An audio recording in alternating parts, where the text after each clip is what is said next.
Do you like listening to music? Do you ever specifically search for your favorite songs on video platforms? When you search for a song on a video platform, the first thing you usually see is the original artist's performance or the official music video. You click on it. In the traditional music era, we're mostly listeners. Artists created the songs and audiences consumed them. But on today's video platforms, listening often becomes the starting point for reinterpretation. People often ask, what if I play this differently, or what if I change the beats?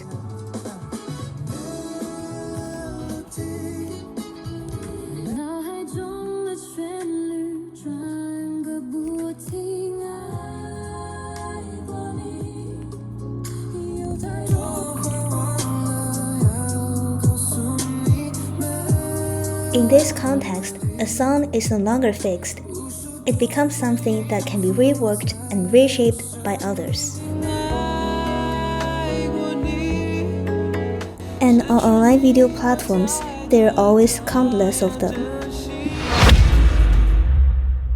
The dizzying stream of derivative videos we just saw isn't just random. It reflects a broader shift in how we engage with media. As summarized by Bruce in a 2014 article, scholar Henry Jenkins described this as participatory culture. According to him, we have entered a new style of consumerism, where media consumers are no longer passive audiences, but actively participate in their achieving, annotation, appropriation, transformation, and recirculation of media content. For a long time, this kind of appropriation and transformation highly depended on human skills, creativity, and effort. Whether it was a cover recorded at home or a carefully produced remix, the human input played a central role. However, with the rise of generative AI, this process is starting to change. When transforming a song can be as simple as typing a prompt, what does participation really mean in this context? And that leads to my research question. How does the existence of AI tools transform the participatory culture of derivative music videos? To explore this topic, I will first explain what derivative music videos are and how they connect to participatory culture. After that, I will discuss generative AI as a new variable that changes how people create covers and remixes. I will also bring in interviews with different perspectives, and finally, I will synthesize these ideas to answer how AI tools are reshaping participation in derivative music videos. To understand my research question, we first need to define what derivative music videos are. In a 2015 study on music engagement on YouTube, Lee Cannon and Salovera divide online music videos into three main categories: traditional, user-appropriated, and derivative videos. Traditional music videos are official releases, usually produced by artists and music labels. User-appropriated videos reuse existing music, for example through re-uploads, lyric videos, or still image videos. But derivative music videos go one step further. They do not only redistribute the song, they transform it. A derivative video may be a cover, a remix, a parody, a dance video, or an edit. So in this section, I want to focus on two of the most important forms, cover and remix. The first form is the cover song video. A cover keeps the recognizable structure of the original song, but replaces the most personal element, the voice. It asks a simple question: what happens when this song is sung by another person in another body and space? This is where cover videos strongly connect to participatory culture. As Bruce explains in 2014, participatory culture is partly defined by low barriers to artistic expression. Unlike professional music production, a cover does not always require like a studio or expensive equipment. Many cover videos begin in very ordinary spaces, just like a dorm room or even just in front of a phone camera. What matters is not whether the video looks perfect, but that an ordinary listener can step into the song and perform it in their own way. In this scene, a cover turns listening into participation. The audience is no longer only receiving the song, they are using their own voice and emotion to remake it.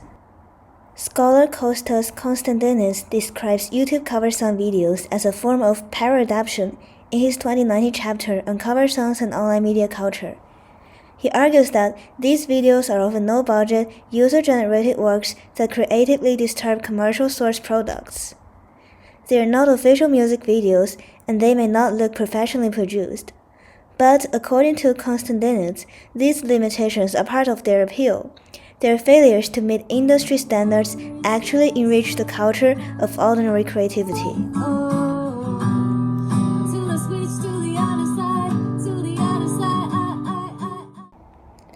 If cover is participation through performance, I would say remix is participation through reconstruction. According to Tanvar and Willia in their 2021 article Remix, the term remix refers to mixing the elements of an existing musical record to create a renewed version of it. They argue that, at its core, remixing is a material practice. I think this phrase is important. It means that the song is no longer treated as a finished object. It becomes a material that can be taken apart and rebuilt. Tanvar and Willia explain that remixing may separate the melody, beats, and lyrics of a song and prepare them for new combinations.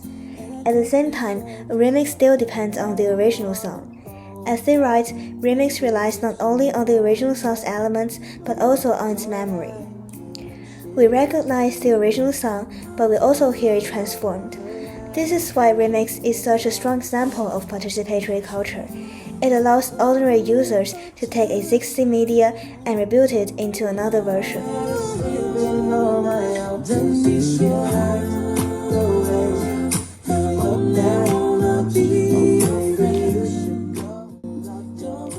When we put cover and remix together, we can see why derivative music videos are strong examples of participatory culture. Cover videos turn listening into performance, and remix videos turn listening into reconstruction. In both cases, audiences are no longer only consumers of finished music. They can become performers, editors, remixers, and interpreters. This returns to Bruce's explanation of participatory culture, which involves low barriers to artistic expression, support for creating and sharing, and the belief that one's contribution matters. However, traditional derivative music video still depends on human effort. Even when the barriers are low, people still need to practice singing, learn editing skills, arrange songs, or experiment with musical materials.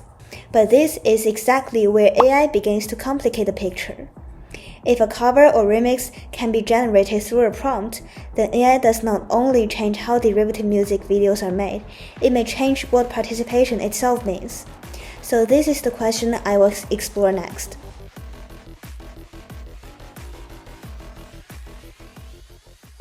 In the previous section, I discussed traditional derivative music videos, such as covers and remixes. They already show participatory culture in action, because ordinary users can reinterpret and transform the existing songs. But now, a new variable enters this process, generative AI. According to Galuska in the 2024 article on generative AI and popular music, AI covers have become increasingly visible online. These works use AI to imitate iconic voices and create new versions of existing songs. So this raises a deeper question. If AI can generate a cover or remix very quickly, what happens to human creativity, emotional authenticity, and the meaning of participation? To explore this question, I interviewed 3 people from different backgrounds: a listener, an amateur creator, a music user who has already tried AI tools, and a professional music producer. First, I want to begin with the listener side. My first interviewee, Shi Pengyu, is a music listener and amateur creator with music production. So he showed me an AI-generated music video and shared how it felt compared with a human performance. So it's completely an AI-generated video.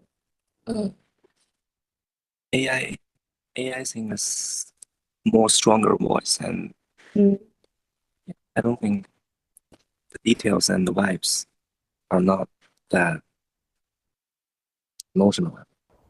As a comparison, he also shared a human-performed version with me. It's so freaking touched.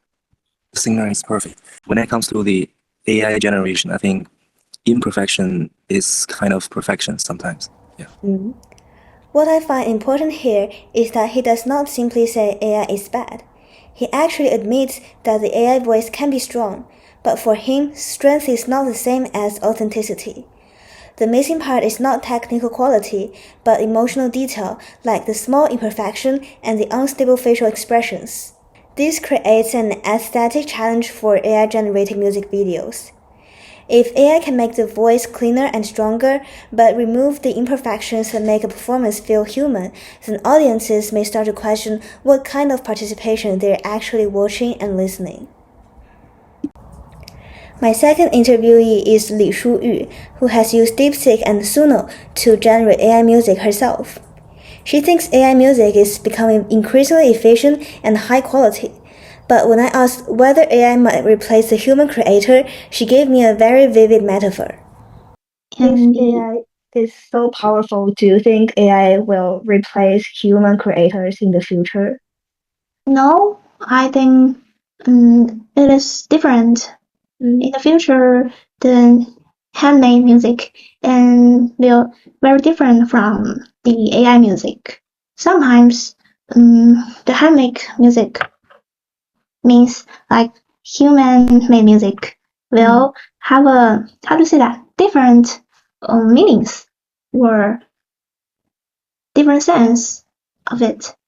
It's just like in you write a word where you write a letter by hand, and between is different from your type. You use typewriter to write a letter and print it. It's really different. You will feel different things and use the handmade letter. It will more have the things that you only owns. Li Shuyu's metaphor connects strongly to participatory culture theory. As Bruce explains, participatory culture is characterized by active participants rather than passive audiences. In this sense, participation is not only about producing a finished song, it's also about leaving a personal trace inside the creative process. Her comparison between a handwritten letter and a printed letter suggests that AI may reproduce the product, but not necessarily the feeling of human presence behind it. My third interviewee is Chris, also known as Soulmix, an artist and music producer with around 10 years of production experience. Unlike the previous interviewee, he approaches AI less emotionally and more professionally. Yeah. And you mentioned that you've been created so many large amount of songs using AI. Yeah. I created over 20,000 songs. Well, have you ever posted them on some platforms or? Yes. It's part of my job. I work at a music label, and part of our job is to keep the label alive by posting music continuously. Every Friday, every week we post new music. So we make mixes of we take cover songs like the very famous songs. We do cover, for example, very chill covers that can be played in the background, like just like lo-fi study music, you know, that kind of music. We make very calm music, very calm versions and cover songs of those very famous songs. And we make a very long video, 1 hour, 2 hour, 3 hour videos, and we post them on YouTube on different channels because we have a lot of channels. And we just wait for the magic to happen, and people love it, and it seems to have a very good popularity among people in YouTube. So like in what specific ways have AI tools have helped you? In so many ways, actually. For For example? yeah, songwriting and production. If sometimes I don't have my guitar with me and I don't know how to record, so I just sing the melody to the program or to the Suno, and it generates a guitar, and I ask it, make me a melody using this specific sound, and it does. So it's very helpful. It's very flexible. Even people without enough knowledge about music or about anything really, they can make music. Like even a random my 10 years old sibling can make music if you show them the instructions and how to how to speak with AI and how to give the right prompts. So I feel like it's actually lowered the barrier that people can be involved into creating music videos. Yeah, it did lower the barrier, but at the same time, the expectations now are very high because us as humans, we must put more hard work so we can defeat AI and prove that the human touch is undefeatable. And there are some things that can be replaced by AI. For the music generated or AI generated music videos or music, it lacks sometimes emotions or personality, and those things can only be made by a human. Chris' answer reflects another reality of participatory culture. As Gal Scott argues, AI tools have given users unprecedented tools to modify music. For professional creators, AI is becoming part of the production workflow. However, Chris still believes that emotion and personality remain difficult to automate. In other words, AI may increase efficiency, but the human touch becomes even more valuable because it is harder to reproduce. Across these interviewees, I noticed a common tension. AI clearly lowers the technical barriers and expands access to music creation. But at the same time, many people still associate participation with human effort, emotional presence, and self-expression. This suggests that AI is not simply destroying participatory culture, and instead, it's transforming what participation itself means. So now I want to return to my research question. How does the existence of AI tools impact the participatory culture of derivative music videos? So my answer is that AI expands, complicates, and redefines participation. It expands participation because more people can now create covers, remixes, and derivative music videos without professional training.